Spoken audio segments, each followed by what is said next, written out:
Hello guys, we are starting with PT365 environment. This is the session 7 and the topic is disaster management.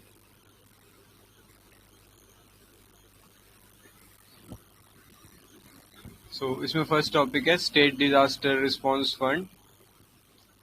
तो अभी centre ने ये इतने 1000 करोड़ इस state disaster response fund को दिए हैं।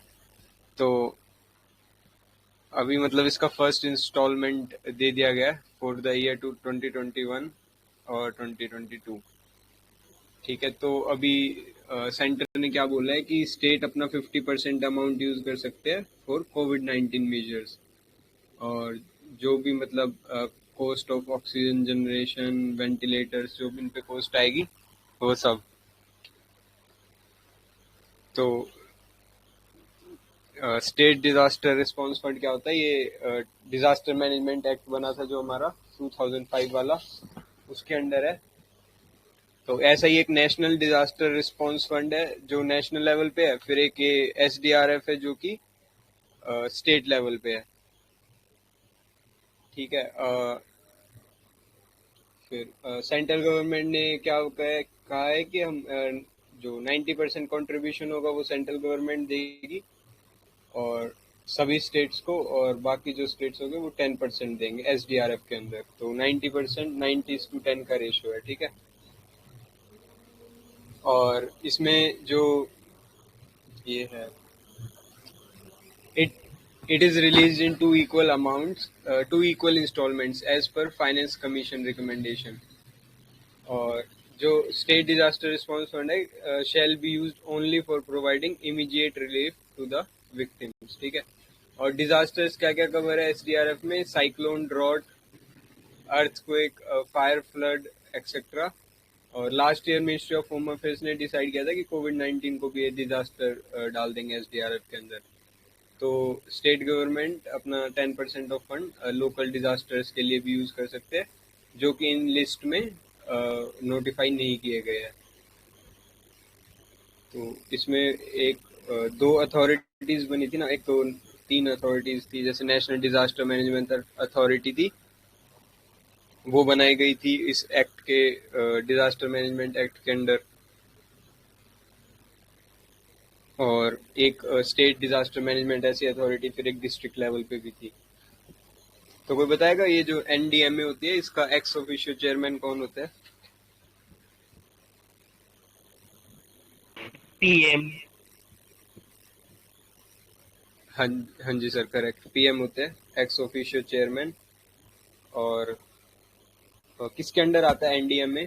कौन सी मिनिस्ट्री के अंडर? होम। हाँ correct, ministry of home affairs के अंडर आता है। ठीक है। और जो स्टेट डिजास्टर मैनेजमेंट अथॉरिटीज होते हैं उनके एक्स ऑफिशियो चेयरपर्सन होते हैं उनके चीफ मिनिस्टर। ठीक है। और स्टेट गवर्नमेंट उनको हेड करती है। Yeah, but in Delhi it is LG.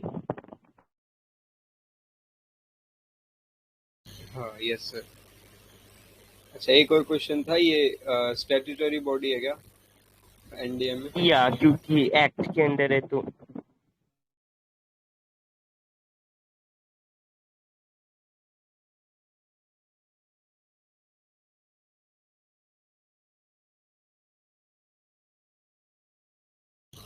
हाँ, एग्जीक्यूटिव ऑर्डर से बनी थी ना ये तो। ये एक्ट के अंदर है ना, बट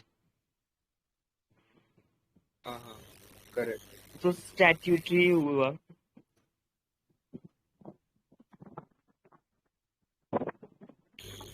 अच्छा, ये चेक करना, वैसे तो एग्जीक्यूटिव ऑर्डर से बनी है ना, लेकिन चलो। हाँ ठीक है, इनिशियली एग्जीक्यूटिव ऑर्डर से बनी थी बट लेटर वो एक्ट के अंडर डाल देगा तो स्टैट्यूटरी होगी। लाइक CBC, उसमें भी जैसे पहले एग्जीक्यूटिव ऑर्डर से बना दिए थे, स्टैट्यूटरी स्टेटस बाद में दिया। यस सर,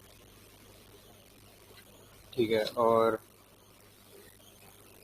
डिजास्टर जो मैनेज डिस्ट्रिक्ट लेवल पे होती है मैनेजमेंट अथॉरिटी, उसका कौन होता है हेड? तो डीएम होता है हमारे।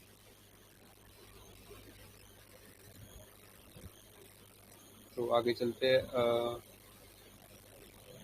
कोविड-19 emergency response and health system preparedness package एक लॉन्च किया था हेल्थ मिनिस्ट्री ने। तो इसमें क्या बोला गया था ये ईसीआरपी में कि इन्होंने 50% जो फंड्स तो स्टेट के लिए रिलीज किए थे under EPRC phase 2, and state have utilise 60% of the approve funds. तो क्या है ईसीआरपी? ये एक सेंट्रली स्पॉन्सर्ड स्कीम है to prevent, detect, respond to the threat posed by the ongoing pandemic and strengthen the national health system for emergency response and preparedness across the country। ठीक है, तो centrally sponsored scheme है for the pandemic, और national health system है उसको strong करने के लिए और वो सब। तो इसका ये फेज 2 इम्प्लीमेंट हुआ था 2021 जुलाई से और मार्च 31 2022 तक। फिर एक ये prime minister national relief fund है। तो ये 1948 में लॉन्च हुआ था, ये to assist displace persons from Pakistan. तो अभी रिसेंटली प्राइम मिनिस्टर ने अप्रूव किया है कि जो विक्टिम्स है माता वैष्णो देवी भवन में अभी जो इंसिडेंट हुआ था उसके, उनको इसमें से पैसा मिलेगा। ठीक है, और ये कौन कौन से जो भी नेचुरल कैलेमिटीज होती है ना, लाइक फ्लड, साइक्लोन, अर्थक्वेक, उसमें रिलीफ देने के लिए काम आता है।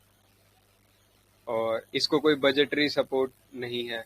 ठीक है, तो बजट से इसके पास कोई पैसा नहीं आता है, कॉन्ट्रीब्यूशन से आता है, वॉलंटरी कॉन्ट्रीब्यूशंस। और donation two is completely tax, तो टैक्स से एग्जेम्प्टेड है ये, और सीएसआर के अंडर भी आता है। ठीक है, ऐसे ही एक और बनाया था हमने अभी कोविड-19 में, पीएम केयर्स फंड।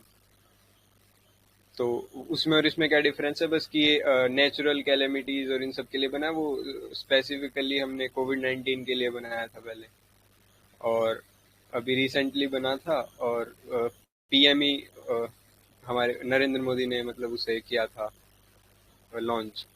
और ये वाला कब हुआ था लॉन्च? जवाहरलाल नेहरू ने किया था ये वाला। दोनों सेम ही है कि दोनों में टैक्स एग्जेम्प्टेड है और सीएसआर कंसिडर किया जाएगा डोनेशन को। और वो था ना, आरटीआई एक्ट के अंडर भी नहीं आते ये। और एक वो जो पीएम केयर्स फंड था उसको तो अभी सुप्रीम कोर्ट ने भी बोला था कि जो उसका पैसा होगा वो कंसोलिडेटेड फंड ऑफ इंडिया में नहीं जाएगा। और एक और डिफरेंस है इसमें कि जो वो पीएम केयर्स फंड है ना, उसमें प्राइम मिनिस्टर होता है और बाकी जो अदर मेंबर्स होते हैं वो यूनियन मिनिस्टर, जैसे कि डिफेंस मिनिस्टर, होम मिनिस्टर और फाइनेंस मिनिस्टर, ये तीन और होते हैं उसके साथ। इसमें और कोई ट्रस्ट भी है, जैसे टाटा वगैरह भी है इसके अंदर नेशनल रिलीफ फंड में। फिर है first climate hazards and vulnerability Atlas of India. तो आईएमडी है जो इंडिया मेट्रोलॉजिकल डिपार्टमेंट, इसने अभी ये फर्स्ट ऐसे टाइप का कुछ एटलस लॉन्च किया है। तो इसमें क्या है, ये एटलस बताएगा कि this atlas is based on several extreme weather events like extreme rainfall, drought, cold wave, heat wave, thunderstorm, cyclone और लाइटनिंग। और उनसे क्या क्या रिस्क है, risk they pose to local population, livelihoods, economy of each district. ठीक है, तो ये एटलस क्या बताएगा कि रेंज ऑफ वल्नरेबिलिटी बताएगा रिस्क की, from nil, low, moderate, high और very high categories for every Indian district. तो क्या सिग्निफिकेंस होगा, इससे हम अलग से कुछ वार्निंग वगैरह जारी कर सकते हैं। तो impact based warnings can be issued for various regions, और help in understanding region specific impact of certain extreme weather events. ठीक है, और help the disaster management sectors to identify vulnerable districts, और एड इन डिजास्टर प्रिपेयर्डनेस, तो हम prepare हो सकते हैं उस डिजास्टर के लिए। क्लाइमेट रेजिलियंस इंफ्रास्ट्रक्चर बना सकते हैं। Changes in the hazard prone areas in recent times, और support monitoring and forecasting, improving public health facilities, emergency response capabilities and better early warning system. तो ये सब फायदे इसके। तो बस ये देख लेना कि आईएमडी ने लॉन्च किया है और इस सब के लिए किया है। तो ऐसे कुछ कैटेगरीज बनाएंगे, इसमें ये सब करेंगे। तो क्या क्या टर्म्स है, एक तो ये हैजार्ड टर्म है। इसका मतलब क्या होता है कि कोई भी फिजिकल फिनोमिना जो कि थ्रेट है पीपल, स्ट्रक्चर और इकोनॉमिक एसेट्स के लिए, और that can also cause a disaster, तो उसको बोल देंगे एक हैजार्ड। वल्नरेबिलिटी क्या है कि क्या कहते हैं, हाँ, it is the extent to which a community, structure or geographic area is likely to be damaged. तो वो कितना डैमेज हो सकती है एक चीज, मतलब वो कितनी वल्नरेबल है उस पर्टिकुलर हैजार्ड से। तो ये दो टर्म्स है इससे रिलेटेड। फिर आते हैं फ्लैश फ्लड्स। तो अभी हैवी रेन ने ट्रिगर किया फ्लैश फ्लड्स को और लैंडस्लाइड्स को हिमाचल प्रदेश में। तो क्या होता है फ्लैश फ्लड्स, पहले हैवी रेनफॉल होगा, एक वाटर लॉक्ड जो हमारा ग्राउंड होगा, तो वो एब्जॉर्ब तो करेगा नहीं उस रेन को, तो वो सारा जो रेन है वो एक रिवर में चला जाएगा। अब रिवर जो है वो उसमें अपनी कैपेसिटी से ज्यादा वाटर आ गया है, तो वो मतलब वो अपने साइड की जो बाउंड्रीज है उसको तोड़ के बाहर आ जाएगी, तो वो फ्लैश फ्लड हो जाएगा। तो flash floods are defined as those flood events where the rise in water is either during or within a few hours of the rainfall. तो ये चीज याद रखना कि जब रेनफॉल हो रहा है और उसके मतलब कुछ घंटे बाद ही जो फ्लड आएगा उसको बोलेंगे फ्लैश फ्लड। और they are highly localised events of short duration with a very high peak. ठीक है। और topography, soil conditions and ground cover play an important role in flash floods. क्या क्या कॉजेज हो सकते हैं? Heavy rains from thunderstorms, hurricane.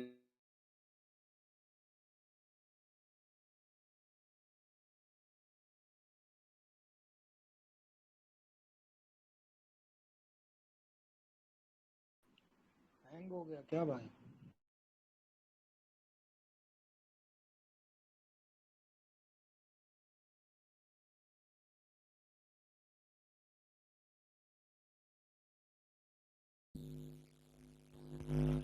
तो causes क्या थे फ्लैश फ्लड्स के? एक तो heavy rains from thunderstorm, hurricanes और ट्रॉपिकल स्टॉर्म्स, और ड्यू टू डैम और लीव ब्रेक्स।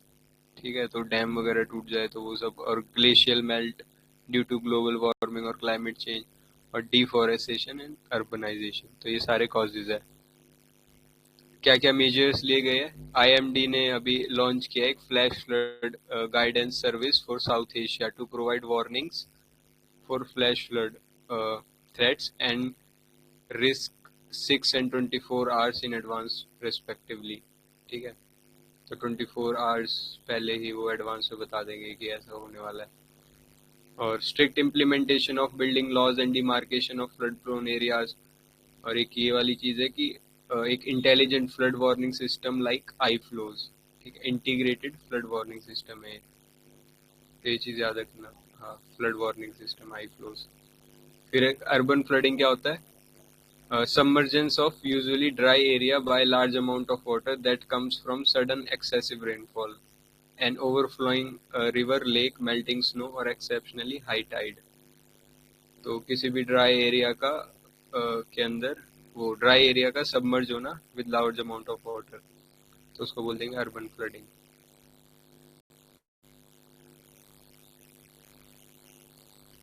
फिर है लैंडस्लाइड्स अर्ली वार्निंग सिस्टम, ल्यूज। तो ये अभी अंडर ट्रायल है। तो किसने डेवलप किया? Geological survey of India under aegis of UK's land slip project. तो यूके का ये लैंड स्लिप प्रोजेक्ट है। तो ये लैंड स्लिप प्रोजेक्ट क्या काम कर रहा है? Working to develop understanding of the factors which trigger landslides. तो लैंडस्लाइड से रिलेटेड है ये। तो जो भी फैक्टर्स कॉज करते हैं लैंडस्लाइड को, उससे रिलेटेड वो ढूंढ रहे क्या क्या रीजंस है उसके लिए। तो including weather regimes, rainfall or geological conditions. तो लैंडस्लाइड क्या होते हैं? Landslide is the movement of rock, earth or debris down a sloped section of land. Major causes क्या क्या है? जियोलॉजिकल हो सकते हैं के जो अर्थ वो सॉरी कहीं पे फ्रैक्चर आ गया है किसी स्ट्रक्चर में या रॉक में, तो उससे हो सकता है लैंडस्लाइड। मॉर्फोलॉजिकल हो सकते हैं, जैसे कि slope that lose their vegetation to fire और ड्रॉट आर मोर वल्नरेबल। ठीक है, तो जहाँ पर वेजिटेशन कम है वो ज़्यादा वल्नरेबल। और ह्यूमन एक्टिविटीज़ की वजह से भी, के डिफोरेस्टेशन, एक्सकेवेशन और इस सब से भी लैंडस्लाइड आ सकता है। तो around 12.6% of Indian land mass is prone to landslides, with Himalaya and Western Ghats region are particularly prone. तो जियोलॉजिकल सर्वे ऑफ इंडिया ने अभी स्टार्ट किया है issuing daily landslide forecast to district administration in Darjeeling and Nilgiris. तो अभी daily landslide forecast start कर रहे हैं दार्जिलिंग और नीलगिरीज में। ठीक है, तो अब इनका प्लान है कि ये ल्यूज के अंडर कुछ और 5 स्टेट्स को डालेंगे, हिमाचल प्रदेश, कर्नाटका, असम, मेघालय और मिजोरम। तो और क्या क्या इनिशिएटिव्स है, एक तो जीएसआई का लैंड ससेप्टेबिलिटी मैपिंग है, जिसमें मैप करेंगे एरियाज को जो कि हाईली प्रोन है। और एनडीएमए की गाइडलाइंस है फॉर लैंडस्लाइड हैजार्ड जोनेशन। तो ये मैप में इन्होंने दिखा रखा है कि कौन कौन से एरियाज है जो ज़्यादा प्रोन है लैंडस्लाइड्स के। ठीक है, तो जो ये ब्लू ब्लू है तो स्नो कवर्ड एरियाज है, और ये ग्रीन वाले नॉर्मल एरियाज है। तो वेस्टर्न घाट्स, नॉर्थ ईस्ट और ये वाला हिस्सा।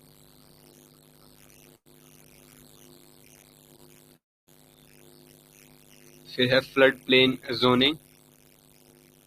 तो कैग की एक रिपोर्ट आई थी 2018 केरला फ्लड्स पे, तो उसमें उन्होंने ऐसा बोला है कि हमें ना ये फ्लड प्लेन जोनिंग को मतलब लगाना चाहिए, जो 45 ईयर्स पहले भी यूनियन गवर्नमेंट ने बोला था इसके लिए एक model bill for flood planning zone.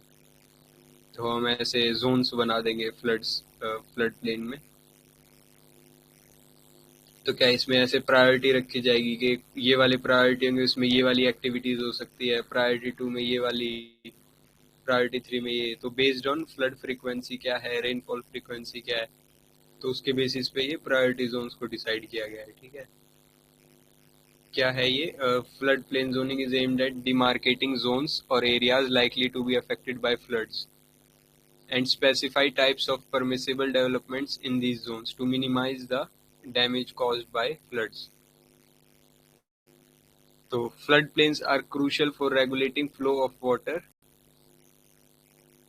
in a river. ठीक है, और क्या क्या पॉलिसीज है इंडिया की कि एक तो जो फ्लड प्लेन जोन होंगे वो स्टेट गवर्नमेंट के एम्बिट में आएंगे। ठीक है, ये स्टेट सब्जेक्ट है क्योंकि land is a state subject. और ये model bill for flood planning zone provide survey of flood plain area, notification of the limits of flood plains, prohibition and restriction of the use of flood plains. और NDMA की guidelines for floods includes regulation of flood plains and enforcement of flood plain zones. तो यही था बस इसका related. फिर reports and indices है कुछ। एक तो global assessment report on disaster risk reduction. तो कौन रिलीज करता है, यूएन का एक ऑफिस है फॉर डिजास्टर रिस्क रिडक्शन, वो रिलीज करता है इस रिपोर्ट को। तो क्या एक्सप्लोर करते हैं इसमें, क्या बताते हैं कि ना systematic nature of droughts and its impact on achievement of Sendai framework for disaster risk reduction, sustainable development goals and human and ecosystem health and well-being। और जो सेंडाई फ्रेमवर्क है हमारा फॉर डिजास्टर रिस्क रिडक्शन, जो कि 2015 से 2030 तक का, उसकी इम्प्लीमेंटेशन को देखते हैं ये वो हो रही है ढंग से या नहीं हो रही है। तो अब इन्होंने क्या फाइंडिंग क्या आई है इनकी, तो ये तो वर्ल्ड स्पेसिफिक है कि 2/3 of the world will be under water stressed condition by 2025, और इतने मिलियन लोग डिस्प्लेस हो जाएंगे as result of drought by 2030। तो इंडिया स्पेसिफिक फाइंडिंग्स क्या है कि जो डेक्कन रीजन है उसमें हाईएस्ट फ्रीक्वेंसी है सीवियर ड्रॉट्स की, और over dependence on ground water resources and lack of water retaining structures. तो इंडियन सिटीज की वल्नरेबिलिटी बढ़ गई है ज़्यादा। और जो सिवियर ड्रॉट्स हो रहे हैं उसकी वजह से इंडिया के जीडीपी में 2 to 5% का फर्क पड़ रहा है। फिर है ग्लोबल रिस्क रिपोर्ट। तो जो ग्लोबल रिस्क रिपोर्ट अपनी वर्ल्ड इकोनॉमिक फोरम रिलीज करता है।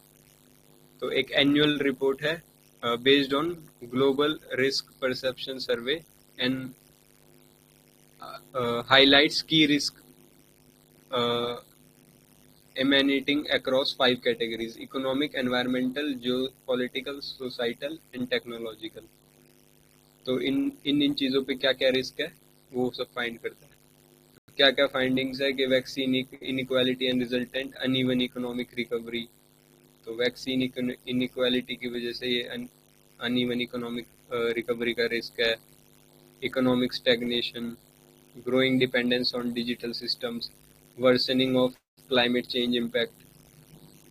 ठीक है, तो ये सब है। और increasing pressure to transition to net zero economies।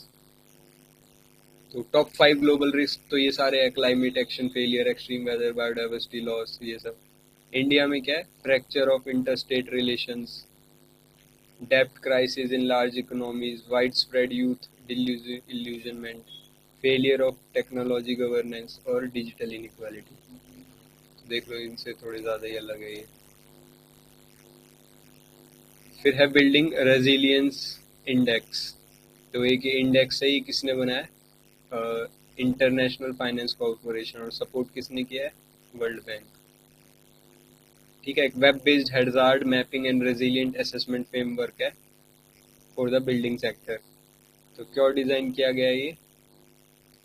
ताकि हमारा बिल्डिंग सेक्टर जो है मतलब construction, developers, financial institution, insurance, governments to access, improve and disclose the resilience of buildings. तो मेनली बिल्डिंग्स के लिए ही है। ठीक है, फिर अगला टॉपिक है ज्योग्राफी। इसमें फर्स्ट टॉपिक है AMOC, Atlantic meridional overturning circulation. तो जो आईपीसीसी की 6th रिपोर्ट आई थी उसमें ऐसा बोला गया कि जो एमओक है वो डिक्लाइन कर जाएगा 21st सेंचुरी में। तो एमओक क्या है? It is a large system of ocean currents. तो ऐसा देख लो, ये इसमें ये ऐसा एक सिस्टम है। तो इसमें क्या होता है एमओक में? तो it is Atlantic branch of the ocean conveyor belt or thermohaline circulation and distributes heat and nutrients throughout world ocean basins. तो ये एक सिस्टम है अटलांटिक ओशन का जिसमें ये जो भी हीट एंड न्यूट्रिएंट्स है वो डिस्ट्रीब्यूट करते हैं। तो इसमें क्या होता है कि जो ऊपर वाली लेयर होती है उसका वार्म वाटर होता है, तो वो ऐसे ही मतलब यहाँ से यूं चला जाएगा, तो वो यहाँ से ऐसे ऐसे चला जाएगा। और फिर जो कोल्ड वाटर है वो डेंस होता है, तो वो नीचे चला जाएगा ओशन के, मतलब सिंक इन कर जाएगा। तो फिर वो नीचे से यहाँ आगे की तरफ आ जाएगा। तो ऊपर वाला यहाँ चला गया, नीचे वाला आ गया, तो ऐसा मतलब सर्कुलेशन होता रहेगा। तो वही इसमें ऐसा बता रखा होगा कि हाँ, flow of warm salty water in the upper layers of ocean northwards from the gulf of Mexico. तो वो रेड लाइन से इन्होंने डिपिक्ट कर रखा है।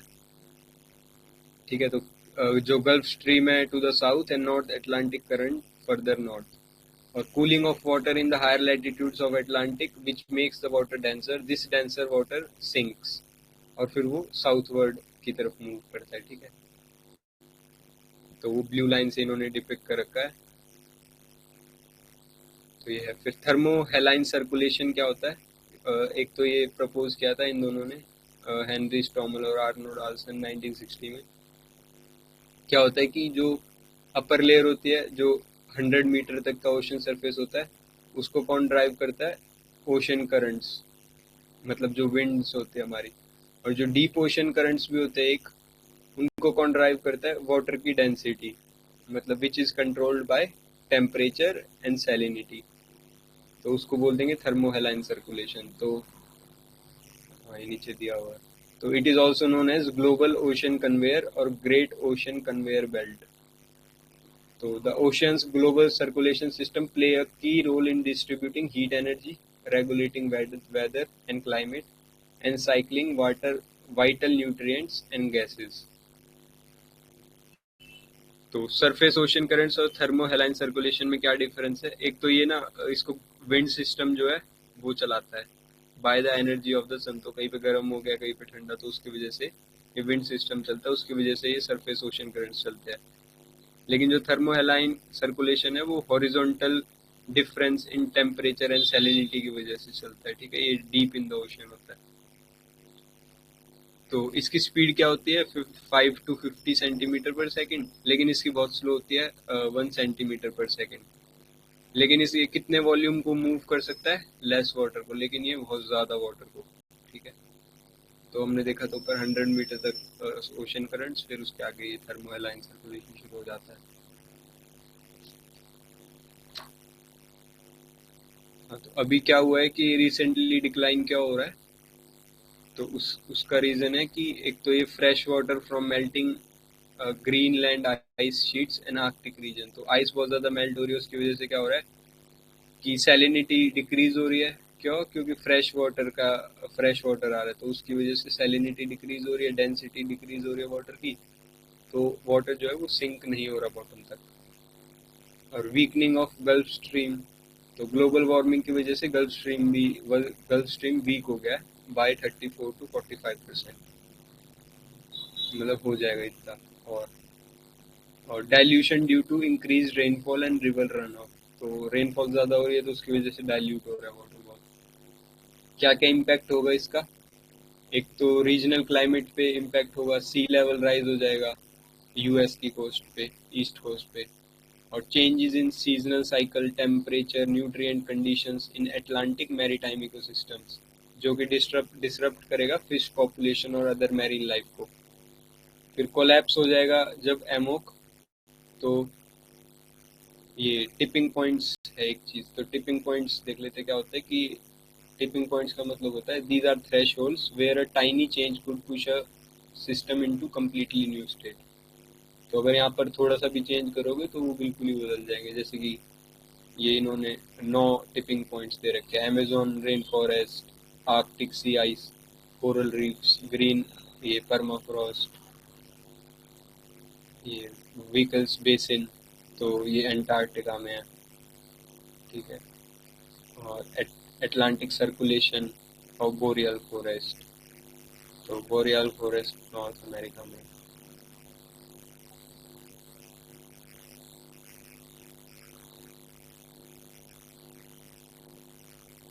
हाँ, तो फिर ये this means increase in the fresh water input could cause AMOC to collapse into a state of reduced flow. तो फ्रेश वाटर की वजह से कम हो जाएगा ये। तो एमोक क्या है? एक सेल्फ रीइंफोर्सिंग सिस्टम है। The circulation itself brings salty water into the high altitude Atlantic, and salty water increases the density, and the water is able to sink because it is salty, and it is salty because of the circulation। तो एक ये loop सा बन गया, वो salty है क्योंकि circulation हो रहा है, और सर्कुलेशन हो रहा है क्योंकि वो सॉल्टी है, तो ऐसा। तो अदर इम्पैक्ट्स क्या होंगे इसके एमोक के? चेंजेस एनसो, जो एनसो होता है मतलब एल नीनो साउथर्न ऑसिलेशंस, उसमें कुछ कुछ चेंज आ सकता है। और die back of the Amazon rain forest and shrinking of the west Atlantic ice sheet due to seesaw effect, तो ये सब चेंज हो जाएंगे। फिर है glacier lake atlas of Ganga river basin. तो मिनिस्ट्री ऑफ जल शक्ति ने अभी रिलीज किया है atlas of glacier lakes that are part of Ganga river basin. तो क्या है? This atlas is brought out under national hydrology project, और इन द प्रेजेंट स्टडी जो है glacier lakes with water spread area इतना hectares have been mapped using Resourcesat 2 satellite data. ठीक है, तो गंगा रिवर बेसिन क्या है? एक तो एक्सटेंड करता है central Himalayas in India, Nepal, Tibet, China और बांग्लादेश। तो इन चारों कंट्रीज में स्प्रेड करता है गंगा रिवर बेसिन। और जो 9 out of 14 9 of the 14 peaks है वर्ल्ड की जो कि 8000 मीटर से ऊपर है, उन सबको भी इंक्लूड करते हैं, इंक्लूडिंग माउंट एवरेस्ट। बाकी पीक्स कौन कौन सी है? कंचनजंगा, होत्से, मकालू, चोओयू, धौलागिरी, मनासलू, अन्नपूर्णा और शिशापंगमा। फिर इस एटलस में क्या बताएंगे ये? एक तो गंगा रिवर बेसिन को हैज बीन डिवाइडेड इनटू 11 सब बेसिन्स। तो on the basis of major rivers contributing into the system, Yamuna joining on the right, whereas rivers like Sharda, Ghagra, Gandak, Koshi joining on the left. ठीक है। और climate over the Ganga river basin is mainly tropical, subtropical to temperate, some humid on the plains. फिर एक अच्छा, इसमें एक right bank और left bank tributaries Ganga की कौन कौन सी है? राइट बैंक में तो वो आते हैं ना, यमुना, सोन और एक और है हुगली। और ये सारी लेफ्ट बैंक है जो इसमें बता रखी है, शारदा, घाघरा, गंडक, कोशी, एक रामगंगा हो गया। और गंगा कहाँ से ओरिजिन होती है?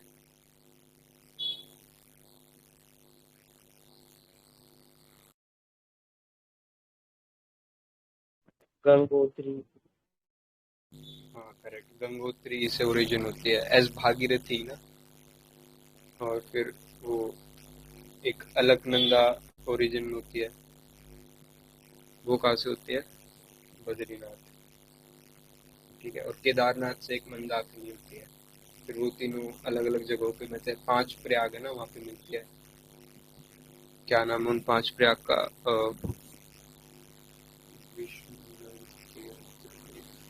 विष्णु प्रयाग, फिर नंद प्रयाग, की कर्ण प्रयाग, रुद्र प्रयाग और फिर देव प्रयाग। तो देव प्रयाग पे भागीरथी मिलती है अलकनंदा से। और फिर एक प्रयागराज है जो इलाहाबाद, वहाँ पर गंगा, यमुना, सरस्वती, उसको त्रिवेणी संगम भी बोलते हैं, वो वहाँ पर मिलते हैं।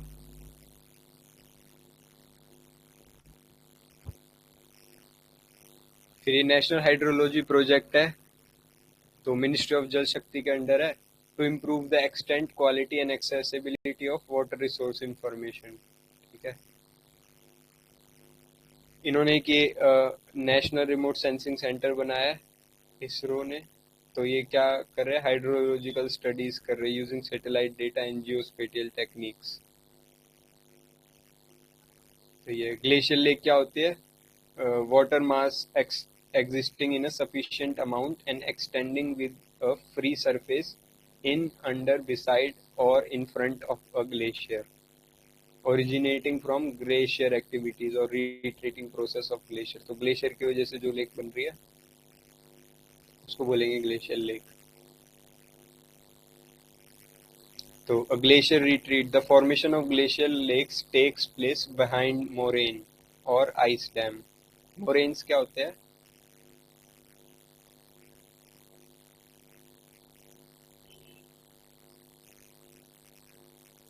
तो मोरेन्स होते हैं जो, हाँ बताइए। डिपोजिशनली होता है ये तो, ग्लेशियर वाला ना। टेम्पोरल मोरेन्स हाँ बहुत सारे करेक्ट टाइप सर, का होता है। Correct sir. जो ग्लेशियल जो है, जो ग्लेशियर से जो वो सेडिमेंट वगैरह जो डिपॉजिट कर देते हैं उसको मोरेन्स बोल देते हैं। ठीक है। तो इन्होंने क्या बोला, ये कुछ इसकी फाइंडिंग्स है एटलस की, तो ये तो इतनी इम्पोर्टेंट है। तो गंगा रिवर बेसिन का मतलब ऐसा पता होना चाहिए सभी रिवर्स का।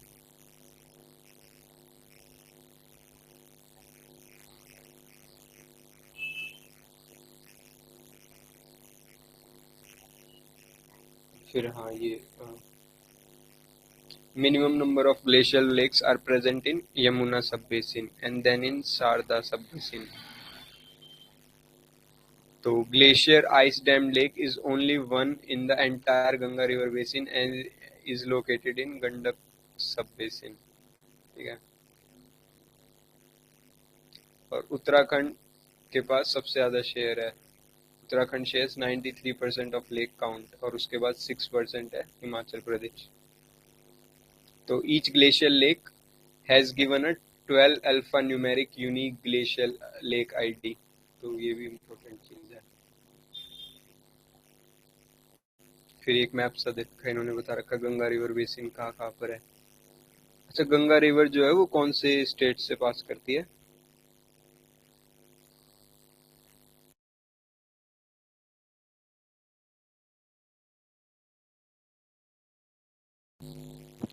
तो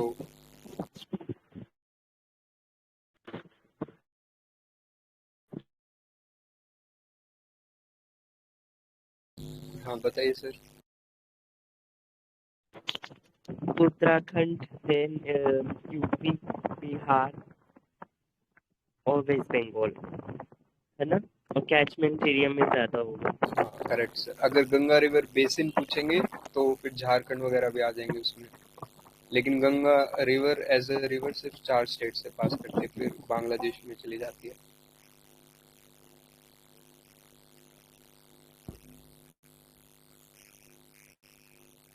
फिर है शिफ्ट इन अर्थ्स एक्सिस। तो हाँ, तो अभी देखो ये मतलब क्या हो रहा है कि जो अर्थ का एक्सिस है वो भी शिफ्ट कर रहा है। क्यों? क्योंकि ग्लोबल वार्मिंग की वजह से। तो कितना बड़ी बात हो गई है। तो क्या हो रहा है कि from 1995 to 2020, the average speed of movement of Earth axis of rotation was 17 times faster as compared to speed from 1981 to 1995। तो 17 टाइम्स स्पीड बढ़ चुकी है अभी। तो क्या हो रहा है कि जो एक ग्लेशियर्स हमारे मेल्ट हो रहे हैं ना ग्लोबल टेम्परेचर राइज की वजह से, और जो हमारी इरिगेशन एक्टिविटीज बढ़ रही है, हमने मतलब ग्राउंड वाटर को बहुत ज़्यादा निकाल रहे हैं, तो उससे जो वेट डिसबैलेंस हो रहा है उसकी वजह से अर्थ के एक्सिस में शिफ्ट आ रहा है। ठीक है, तो while this change is not expected to affect daily life, it can change the length of the day by a few milliseconds। तो ये है इसमें। और Earth's axis is the line along which it spins around itself as it revolves around the sun। हाँ, तो ये एक axis है अर्थ का, तो इसके अराउंड ये रिवॉल्व करती रहती है while revolving around the sun. तो एक हमारा ज्योग्राफिकल नॉर्थ और साउथ पोल होता है। तो पोल भी मूव करता है व्हेन द एक्सिस मूव्स, तो this movement is known as polar motion. और पोलर मोशन क्या होता है? Is caused by the changes in the hydrosphere, atmosphere, oceans, solar, earth, but now climate change is adding to the degree with which geographical poles wander। Polar motion is different from polar wandering, where magnetic poles over Earth's surface wander through geological time। तो एक हमारे magnetic poles होते हैं, magnetic south और north pole, एक geographical होता है। तो ये वाले जोग्राफिकल है, ये मैग्नेटिक है, ऐसे। तो ये 23.5 डिग्री का डिफरेंस है इनमें। अच्छा, जो अर्थ का टिल्टेड एक्सिस है तो इज रिस्पॉन्सिबल फॉर, ऐसे एक क्वेश्चन आया था ना। सीजन। हाँ करेक्ट, सीजन्स के लिए। और लेंथ ऑफ डे और नाइट के लिए क्या रिस्पॉन्सिबल है? रोटेशन लेंथ बोला ना, बट वेट डिस्टेंस। हाँ, रेवोल्यूशन विद टिल्टेड एक्सिस। तो रेवोल्यूशन होता है ना हमारा, तो एक एक साइड मतलब नॉर्थ है, नॉर्दर्न हेमिस्फेयर आ जाता है तो वहाँ पे दिन लंबे हो जाते हैं। फिर दूसरी साइड में साउथर्न हेमिस्फेयर आ जाता है तो वहाँ पर दिन लंबे हो जाते हैं। और दो पोजीशन ऐसी होती है जिसपे इक्वल होती है डे की लेंथ, और उसके साथ साथ टिल्टेड एक्सिस भी चाहिए। मतलब कि दो कंडीशन है। एक इस पे भी एक क्वेश्चन देखा था मैंने, उस पे ऐसा लिखा था कि रेवोल्यूशन ऑफ द अर्थ, तो और फिर फोर्थ ऑप्शन में था रेवोल्यूशन विद टिल्टेड एक्सिस। तो फोर्थ वाला ऑप्शन ज्यादा करेक्ट था उसमें।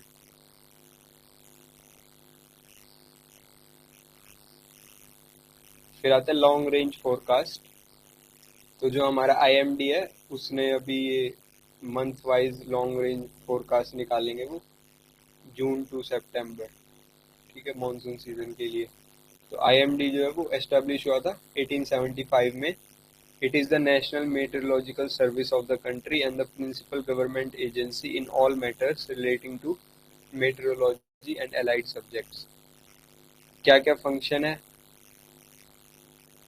To take meteorological observation and to provide current and forecast meteorological information related to agriculture, ये जो भी मतलब वेदर सेंसिटिव।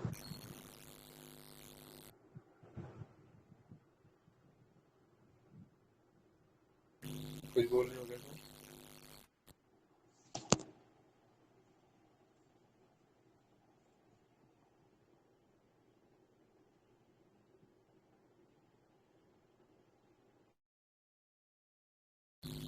हाँ, तो हेडक्वार्टर कहाँ पर है? न्यू दिल्ली में।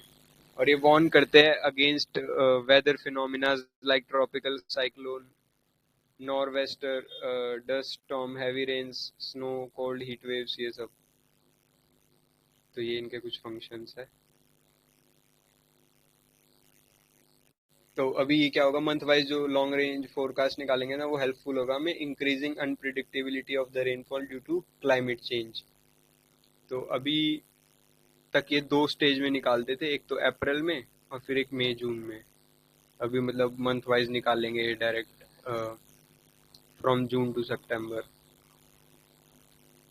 और अभी मतलब ये स्पेसिफिक डिस्ट्रिक्ट्स के लिए भी निकालेंगे। अभी तक वो क्या होता था कि पूरी कंट्री के लिए एक साथ निकालते थे, अब वो रेन फेड रीजन के लिए अलग से भी निकालेंगे। और क्या क्या पैरामीटर्स होंगे, तो ये सारे इनके पैरामीटर्स होंगे, इन सब से मतलब ये कैलकुलेट करेंगे। फिर एक dynamical global climate forecasting system है that stimulates land, atmosphere, ocean state on supercomputers and extrapolate it into monsoon months. तो ये क्या है, ये है। और एक मल्टी मॉडल असेंबलर ये है। फिर लॉन्ग रेंज फोरकास्ट क्या है? is defined as the forecast from 30 days up to one season's description of averaged weather parameters. Monthly and seasonal forecast come under long range forecast। तो ये 30 days का एक forecast निकालेंगे, ठीक है। फिर एक डॉपलर वेदर रेडार है, तो इसको अभी इनॉग्रेट किया गया है आईएमडी इन जम्मू, जम्मू के अंदर जो हमारा आईएमडी है, डिपार्टमेंट है, उसके अंदर, ठीक है। और it is based on Doppler effect. तो डॉपलर इफेक्ट में क्या होता है कि एक अगर हम एक पोजीशन पे खड़े हैं तो, और एक ऑब्जर्वर है और एक ऑब्जेक्ट आ रहा है, तो उसकी फ्रीक्वेंसी के बेसिस पे उसकी स्पीड का पता चलेगा हमें।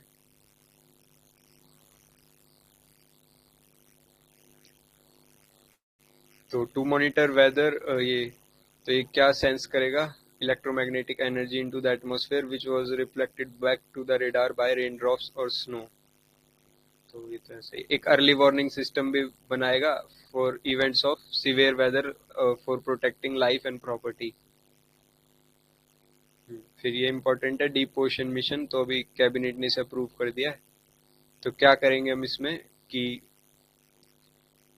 it will be a mission mode project to support blue economy initiatives, to explore deep ocean for resources and develop deep sea technologies for sustainable use of ocean resources.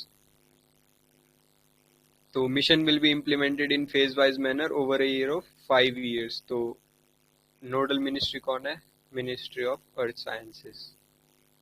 तो ये याद रखना।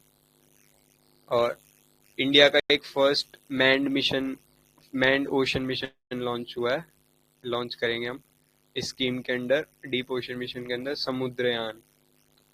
तो इसके अंदर एक ये मत्स्य 6000 जो है, ये क्या है, डीप वाटर मैंड सबमर्सिबल है अंडर समुद्रयान इनिशिएटिव, जो कि लेके जाएगा 3 ह्यूमन बींग्स को for 12 hours and an additional of 96 hours in case of emergency situation.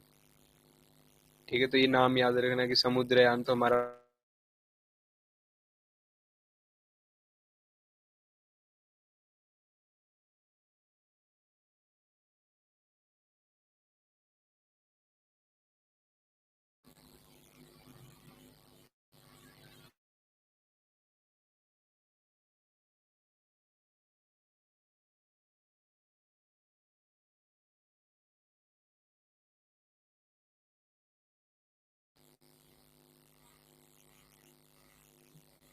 हाँ हेलो। हाँ तो मैं यूँ पूछ रहा था कि एक जैसे ये क्या नाम है इसका, समुद्रयान है, ऐसे ही एक गगनयान भी है। तो गगनयान में एक हम वो ह्यूमनॉइड रोबोट को यूज कर रहे हैं, उसका क्या नाम है?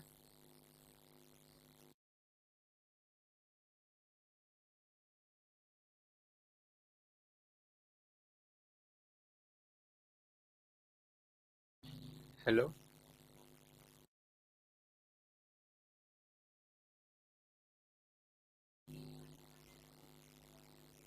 हेलो। आवाज आ रही है क्या?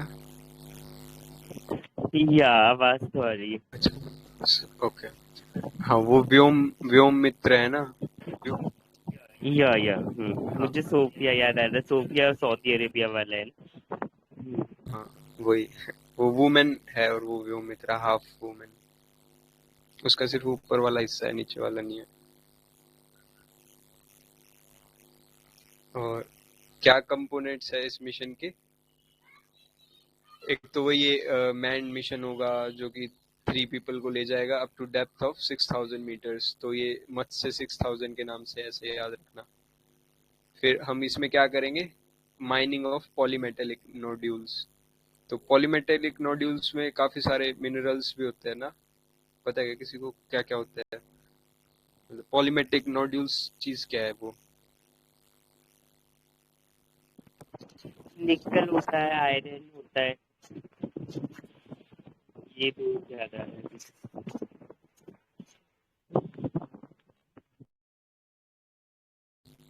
एक सेकंड में चेक ही कर लेता हूँ।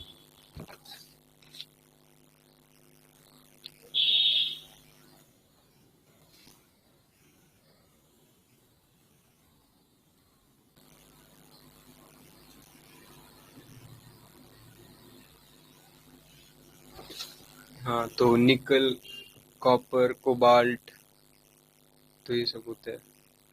बाकी कुछ रेयर अर्थ अर्थ एलिमेंट्स भी होते हैं इसके अंदर। मैंगनीज भी होता है। पॉलीमेटेलिक नोड्यूल्स को मैंगनीज नोड्यूल्स भी बोलते हैं।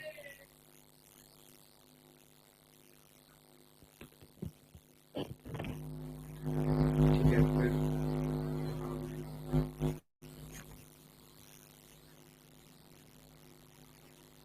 फिर ये bio prospecting of deep sea flora and fauna.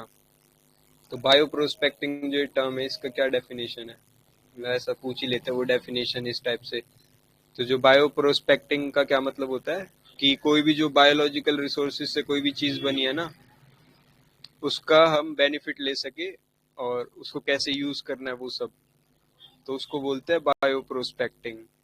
तो अगर किसी प्लांट से कोई चीज बनी है तो उसको हम कैसे यूज करेंगे, उसका कैसे फायदा उठाएंगे, वो सब बायो प्रोस्पेक्टिंग के अंडर आता है। फिर है डीप ओशन सर्वे और एक्सप्लोरेशन करेंगे, ये सब है इसमें तो। और offshore ocean thermal energy conversion, power desalination plants, ये सब तो ठीक है। अभी तक 5 डीप एक्सपीडिशन हुआ है। और 5 deep expedition is the first manned expedition to reach deepest points in each of the world's 5 oceans. ठीक है, तो the expedition is led by explorer and private equity investor Victor Vescovo. तो इसने ये lead किए थे, ये पांचों के पांचों। तो अभी जो कैबिनेट है उसने ये अप्रूव किया है O SMART scheme from 2021 to 2026। तो इसकी फुल फॉर्म है ocean services modelling application resource and technology. और क्या ऑब्जेक्टिव है? एक तो मिनिस्ट्री ऑफ अर्थ साइंसेज के अंडर है। ऑब्जेक्टिव क्या है कि हाँ, to update information on marine living resources और technologies to tap marine bio resources, carry out exploration of polymetallic nodules और develop underwater vehicles and technologies. तो ये सब इसका पार्ट है ओ स्मार्ट। तो नाम याद रखना ओ स्मार्ट, पूछ लेंगे किस चीज से रिलेटेड है। फिर ये विक्टर वेस्कोवो की डीपेस्ट डाइव्स कहाँ कहाँ पर है? एक तो मैरियाना ट्रेंच, और प्यूट्रो रिको ट्रेंच, रैकोफ, तो ये नाम है ना जो ये ट्रेंचेस के, तो इन्हें याद रखना कि इनकी थोड़ी लोकेशन देख के कि किस किस साइड है, ये कौन से ओशन में पड़ रहा है। ठीक है। फिर ये कुछ और अदर न्यूज़ जैसे पैसिफिक रिंग ऑफ फायर, तो हमें पता है मैप से देख लो कि ये पैसिफिक ओशन की ये वाली कंट्रीज है सारी, ये पैसिफिक रिंग ऑफ फायर के अंडर आती है। इसी में एक ये चैलेंजर डीप भी है, वो मरियाना ट्रेंच के लिए गए थे ना, वो वाला। फिर it is home to 75% of the world volcanoes and about 90% of world के अर्थक्वेक जो है वो इसी एरिया में आते हैं। तो ये पैसिफिक ओशन की बेल्ट है। ठीक है। फिर है दरवाजा गैस क्रेटर, तो ये कहाँ पर है? तुर्कमेनिस्तान। तो ये क्या, इसको हम बोलते हैं गेटवे टू हेल भी बोलते हैं। तो the decision has been taken as it is negatively affects both environment and the health of the people living nearby। तो कैसे क्या हुआ था इसमें? 50 साल पहले ना, 1971 में इसके अंदर नेचुरल गैस मिली थी। तो उन्होंने सोचा थोड़ी बहुत नेचुरल गैस है तो उसको ऐसा बर्न कर देते तो वो खत्म हो जाएगी। तो उन्होंने बर्न किया तो वो आज तक मतलब ऐसे जली जा रही है। तो इतनी ज्यादा गैस थी वहां पे। तो फिर ये टूरिस्ट स्पॉट भी है एक। तो ये नाम याद रखो, काराकुम डेजर्ट। तो पूछ लेंगे काराकुम डेजर्ट कहाँ पर लोकेटेड है? तुर्कमेनिस्तान में। तो वहीं पे दरवाजा गैस क्रेटर भी है। फिर heat dome in North America. तो हीट डोम क्या होता है? It is an area of high pressure that parks over a region like a lid on a pot trapping heat. ठीक है। तो एक जगह अगर हीट ट्रैप हो जाए तो मतलब हाई प्रेशर की वजह से, तो उसे हीट डोम बोल देंगे। तो अभी they are more likely to form during La Nina years like 2021। और ये water waters are cool in the eastern Pacific and warm in the western Pacific। तो ला नीना में क्या होता है? Intensification of Walker cell.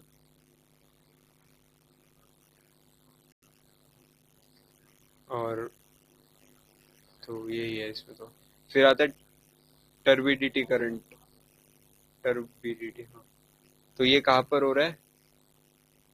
तो ये वास्ट अंडर वाटर एवेलांच है, called also called as turbidity current, occurred in West Africa in a deep canyon landing away from Congo River। So it is a rapid downhill flow of water caused by increased density due to high amounts of sediments। तो एकदम से इतना सारा water जब नीचे गिर जाए तो उसे ये बोल देंगे। Turbidity is a major level of particles such as sediments, plankton, organic byproducts in a body of water। Can be caused by earthquakes, collapsing slopes or other geological disturbances। ठीक है। Earth's first continents formation। तो ये वाली चीज याद रखना कि study also pointed that earliest continental land to have region may have been Jharkhand Singhbhum region. तो झारखंड का सिंघम रीजन है वो सबसे पहला मतलब ऐसा कॉन्टिनेंटल लैंड हो सकता है जो बना था।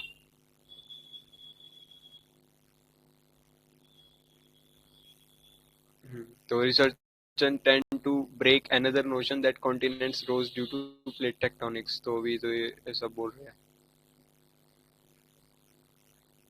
और जीरो शैडो डे क्या है? अभी ओडिशा के भुवनेश्वर ने विटनेस किया है जीरो शैडो डे को। It is a rare celestial phenomena during which no shadow of an object और बीइंग ऑब्जर्व्ड। ठीक है। तो इसमें क्या होता है कि it occurs twice a year. तो ये वाली स्टेटमेंट याद रखना, occurs twice a year where the sun is at highest point in the sky at all regions between Tropic of Cancer and Tropic of Capricorn. और जो भी shadow नहीं बनती है, मतलब शेडो नहीं बनती किसी की भी, क्योंकि सन ओवरहेड होता है हमारे, और 2 साल में एक बार हो जाता है ये phenomena. World's northernmost island अभी डिस्कवर किया है। ये ये जो वो वाला शेड वाला ये बोला जैसे यहाँ पे twice a year, that means जब सन इक्वेटर पे होगा तभी ना।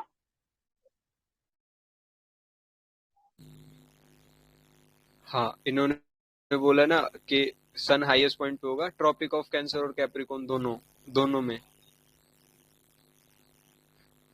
तो जो इनके बीच की जो भी कंट्रीज है ना, तो आप इक्वेटर बोल सकते हो, लेकिन मतलब दोनों में इक्वली आ रहा होगा ऐसा, दोनों लैटिट्यूड्स के बीच में।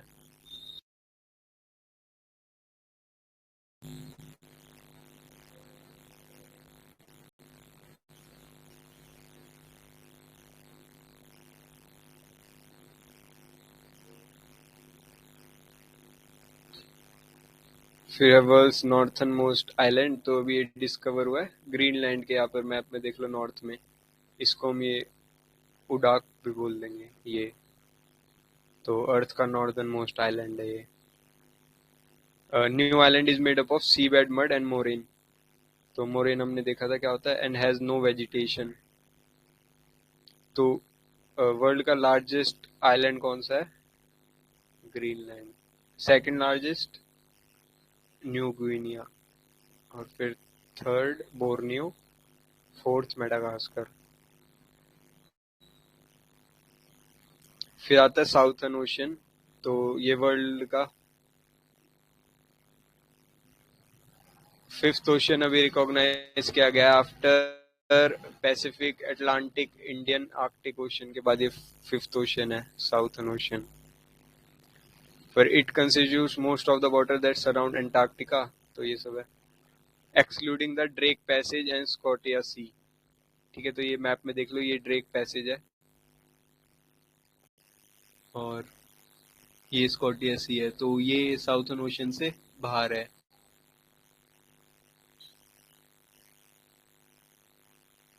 Southern Ocean is defined by a current called Antarctic circumpolar current.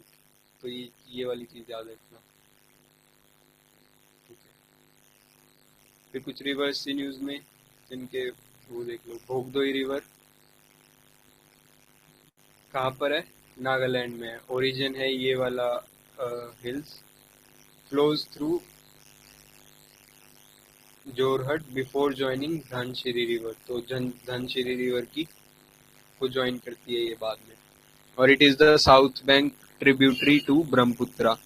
तो मोस्ट पॉल्यूटेड रिवर है असम का। और अदर ट्रिब्यूटरीज क्या है ब्रह्मपुत्रा की, लोहित, दिबांग, दिहांग और मनस। तो ये चीज याद रखना, मोस्ट पॉल्यूटेड रिवर है असम की है। ठीक है,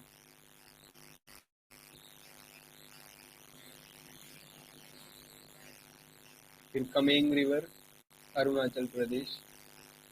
अरुणाचल प्रदेश में ओरिजिन क्या है, ग्लेशियल लेक है, गिरोगोरी चाइना, south of the McMahon line. तो मैकमोहन लाइन इंडिया चाइना वाली है। तो it is also one of the major tributaries of Brahmaputra river. और it is also called Jia Bhoreli in Assam. तो ये वाली चीज भी याद रखना। तो नॉर्थ ईस्ट का पूरे रीजन में जो भी चीजें होती है वो इम्पोर्टेंट ही है।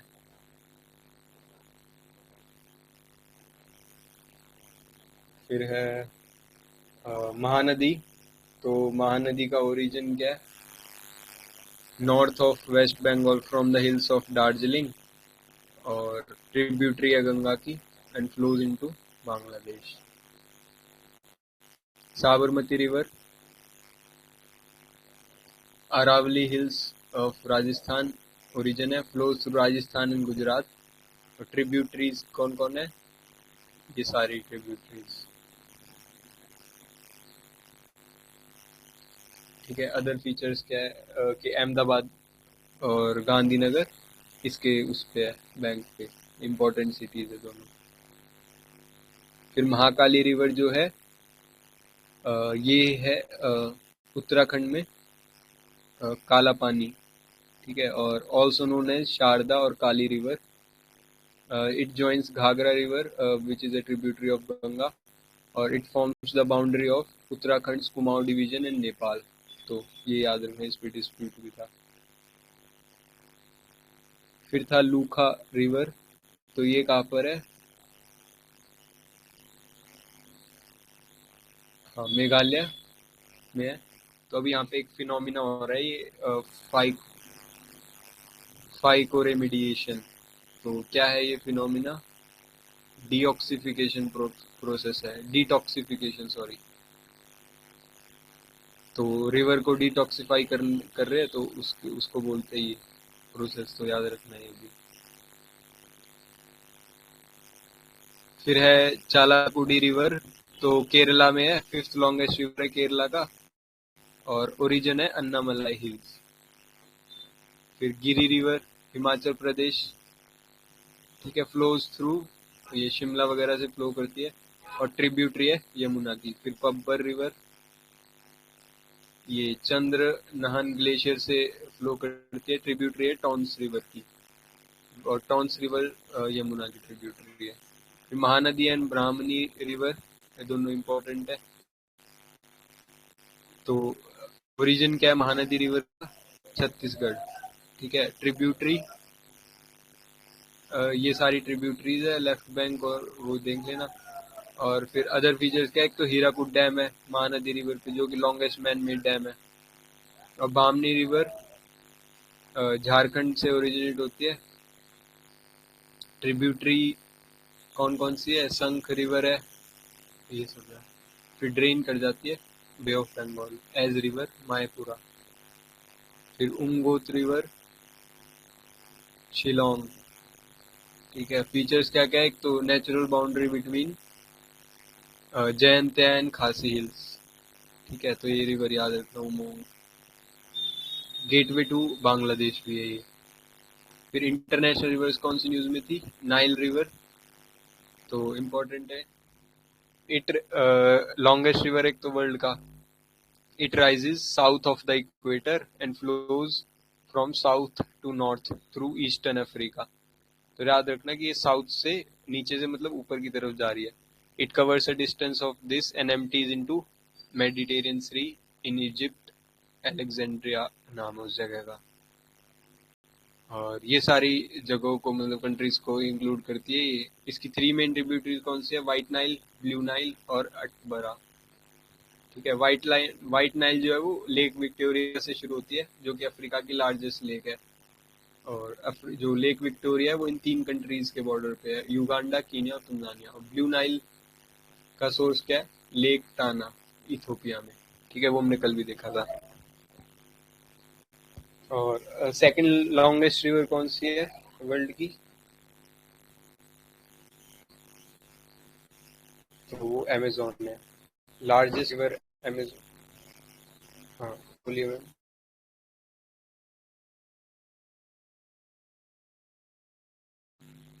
हाँ, तो लार्जेस्ट रिवर अमेजोन है और सेकंड लॉन्गेस्ट भी अमेजोन। फिर माउंटेन पासेस जो न्यूज में थे, जोजिला पास, ये इम्पोर्टेंट है। तो ये कहाँ पर है, एक तो ये ना लद्दाख और श्रीनगर को कनेक्ट करता है, ठीक है, ये चीज याद रखना। जोजिला पास, ये लोकेशन देख लो इसकी। और ये इंडिया का लॉन्गेस्ट रोड टनल है और एशिया का लॉन्गेस्ट बाई डायरेक्शनल टनल है। फिर है लमखागा पास, तो टफेस्ट पास है which connect Kinnaur of Himachal Pradesh to Harsil of Uttarakhand. फिर उमलिंगा पास वर्ल्ड का हाईएस्ट मोटरेबल रोड है at Umlingla pass in Ladakh, ठीक है। It is much above the altitude of Siachen glacier. और जो ये है अपना खारदुंगा पास इन लेह, ये इसकी हाइट तो ये है 17,585 और इसकी है 17,700। तो इनकी ना ये देख लो लोकेशंस। तो ये जो उमिंगला पास था ये लद्दाख वाले से भी ऊंचा है, खारदुंगा से, ठीक है। ये जोजिला, ये वो है। फिर है नॉर्थ इंडिया में हाँ लाहौल एंड स्पीति, जो कि हिमाचल प्रदेश में है। तो वर्ल्ड का highest EV charging station install किया गया था स्पीति वैली में। और यहाँ पर ये है जो कुंजुमला और कुंजुम पास, जो कि लाहौल और स्पीति को कनेक्ट करता है, ठीक है, तो ये वाला पास याद रखना। It lies in a rain shadow area north of Pir Panjal ranges, तो ये भी चीज याद रखना कि नॉर्थ में है पीर पंजल रेंज के रेन शेडो एरिया। और ये 2 रिवर्स है जो यहाँ से पास करती है, चद्र एंड भागा। फिर चुम्बी वैली, लोकेशन क्या है, India, Bhutan, China, tri junction. तो ये वाला पॉइंट देख लो ये इसमें। और it is close to Siliguri corridor. तो यहाँ पर एक डोकलाम वो भी था ना, डोकलाम रीजन। फिर है पेंसिलुंगपा ग्लेशियर, जस्कार लद्दाख में है ये। तो देख लो मैप में।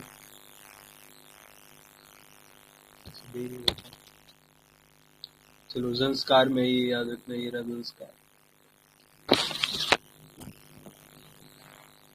फिर अंडमान एंड निकोबार, तो ये तो इम्पोर्टेंट होता है, अंडमान एंड निकोबार में कुछ भी हुआ है तो ये याद रखो कि किंग की आइलैंड्स ये यहाँ पर है अंडमान एंड निकोबार में। तिलंचो आइलैंड्स ये भी अंडमान एंड निकोबार में है। फिर नेताजी सुभाष चंद्र बोस आइलैंड और एक स्ट्रेट आइलैंड्स। तो ये सारे जो आइलैंड्स है अंडमान निकोबार में प्रेजेंट है। लोकेशन देख लेना, नॉर्थ टू साउथ क्या है इनकी। ठीक है, ये वाला यहाँ पर है। और क्या सेपरेट करता है इन्हें, 10 डिग्री चैनल। फिर है बुंदेलखंड रीजन। तो एक बुक्सवाहा डायमंड माइन है, तो वो project will make worse Bundelkhand water scarcity worse. तो एक ये प्रोजेक्ट चल रहा है डायमंड माइनिंग का, तो ये बुंदेलखंड के पहले वो वाटर स्कैर्स रीजन है तो उसको और खराब कर देगा। तो it comprises of Vindhyan range and the region is mostly a dry land. तो कहाँ पर है, तो उत्तराखंड और मध्य प्रदेश दोनों में फैला हुआ है। तो Betwa river has been dammed and provide. तो बेतवा रिवर यहाँ से पास करती है, अभी उसके लिए केन बेतवा प्रोजेक्ट भी बना था। तो केन से पानी ले जाएंगे बेतवा में। और ये diamonds of good quality but smaller size are found in Panna. फिर है सोहरा, फॉर्मली कॉल्ड चेरापूंजी, तो उसका ये नाम चेंज कर दिया, चेरापूंजी को सोहरा बोलते हैं। तो अभी इन्होंने green Sohra afforestation campaign launch करी है, किसने, under Assam rifles, home ministry ने लॉन्च किया है। तो ये कहाँ पर लोकेटेड है, ईस्ट खासी हिल्स ऑफ मेघालय। तो ये वाली लाइन याद रखना इम्पोर्टेंट है। पहले वेटेस्ट प्लेस था अर्थ का, अब मौसम हो गया। फिर है उड़ीसाज केंदारपा डिस्ट्रिक्ट। तो ये इंडिया का ओनली डिस्ट्रिक्ट है to have all 3 crocodilians, salt water, घड़ियाल और मगर। तो ये तीनों क्रोकोडाइल मतलब तीनों क्रोकोडाइल की जो स्पीशीज है वो यहाँ मिलती है। स्टेटस क्या है इनका, लीस्ट कंसर्न है सॉल्ट वाटर वाले का, तो घड़ियाल का क्रिटिकली एंडेंजर्ड और मगर का वल्नरेबल। तो तीनों की तीनों स्केड्यूल 1 में और अपेंडिक्स 1 में है साइट्स के। और Bhitarkanika national park is famous for crocodile, salt water crocodiles.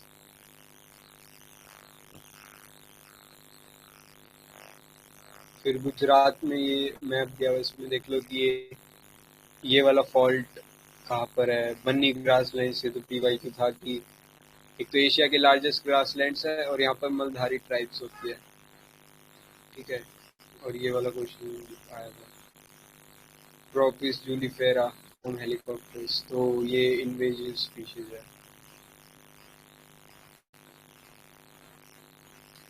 ठीक है, तो ये देख लेना ये मैप ऐसे।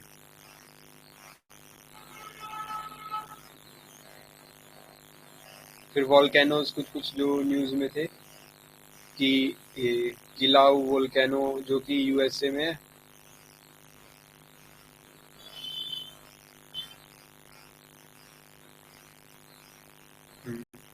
तो ये देख ले यहाँ पे लोकेशन मैप्स में, ये हवाई है, ये वो वाला वोल्केनो।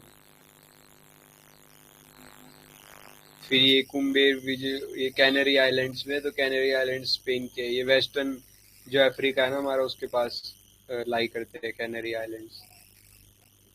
तो it is a group of 7 islands. फिर है माउंट नियरागोंगोस, तो ये कॉन्गो में है।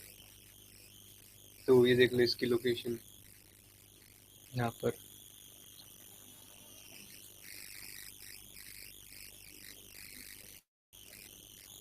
फिर है मेरापी वोल्केनो इंडोनेशिया में, और माउंट सिमेरू, तो ये हाईएस्ट वोल्केनो है जावा आइलैंड का। Semeru also known as Mahameru, great mountain. तो ये इनकी लोकेशन देख लो, ये माउंट सिमेरू है, मेरापी वोल्केनो यहाँ पर है, ठीक है।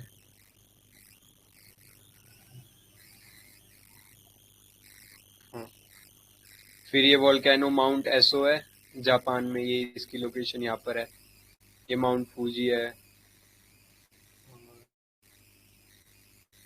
एक ही क्या है, हुंगा टोंगा हुंगा वोल्केनो, ये टोंगा में है।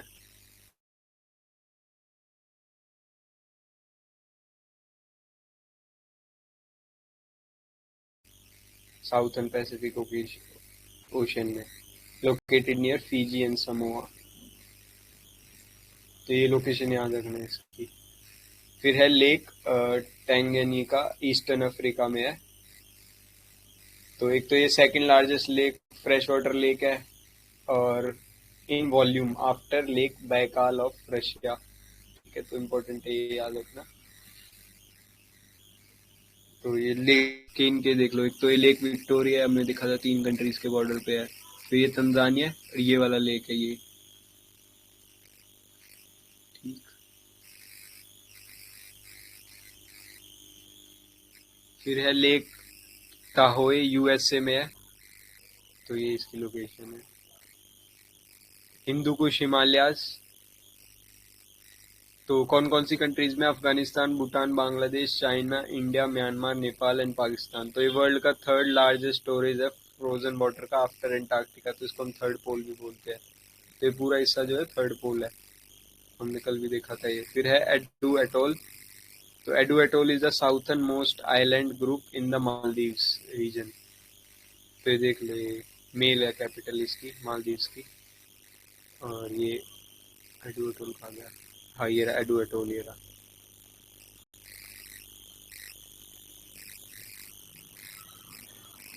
फिर है सुदानो साहेलियन जोन। तो ये पूरा सुदान साहेलियन जोन है। तो हमने कल देखा था कि यहाँ पे एक ग्रेट ग्रीन वॉल भी बना रहे हैं। तो ये है साहेलियन और सुदानियन जोन, देख लेना। साहेल ऊपर है, फिर सुदानियन जोन थोड़ा नीचे है, ग्रीन ग्रीन। फिर है जावा आइलैंड्स, इंडोनेशिया में है, ठीक है। इंडोनेशिया की कैपिटल भी चेंज कर दी गई है ना, वो चेंज करेंगे, मतलब शायद कालीमंतन को बनाएंगे। तो फिर एक फरोए आइलैंड्स है, तो डेनमार्क के अंदर है ये, ठीक है। यहाँ पर इंडिकेशन याद रखना, फरोए। फिर एपो आइलैंड्स है फिलीपींस में, जो कि जीरो वेस्ट आइलैंड बने हैं, became the first. Mount apo जो है हाईएस्ट पीक है, और यहाँ से एक ये रिवर भी पास करती है। तो देख लो, ये इनकी पोजीशन है एपो आइलैंड्स।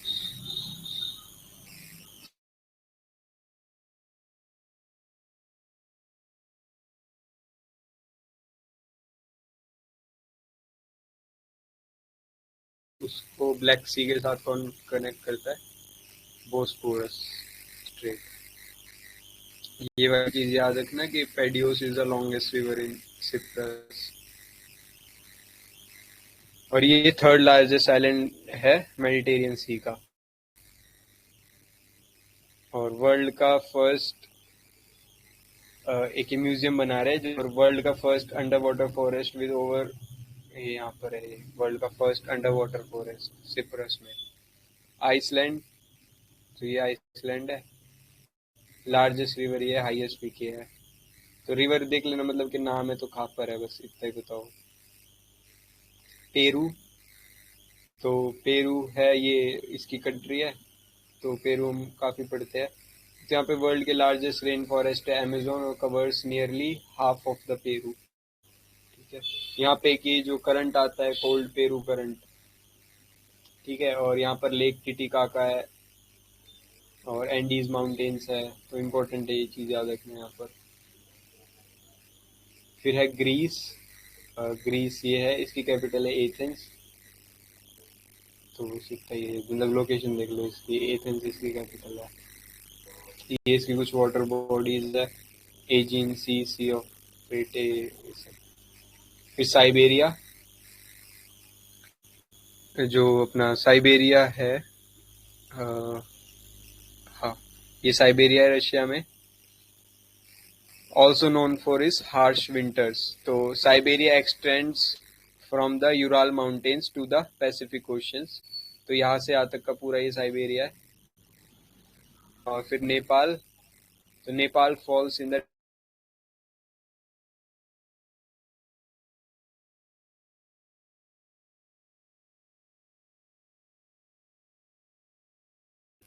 3 मेजर रिवर कौन कौन सी है? कोशी, नारायणी जो कि इंडिया की गंडक रिवर है, और फिर कर्नाली रिवर। तो ये तीनों रिवर के नाम याद रखना है। फिर मेडागास्कर, तो हमने देखा था कि 4th लार्जेस्ट आइलैंड है वर्ल्ड का। 3rd पे था बोर्नियो, 2nd पे था न्यू गिनिया। फिर हाईएस्ट पॉइंट ये है, लॉन्गेस्ट रिवर ये है इसकी, ठीक है। ये देख लो इसकी पोजीशन, मेडागास्कर ये रहा। थोड़ा सा ट्रॉपिक ऑफ कैंसर से थोड़ा सा ही ऊपर है, तो और यहाँ से भी पास करता है ट्रॉपिक ऑफ कैंसर ना।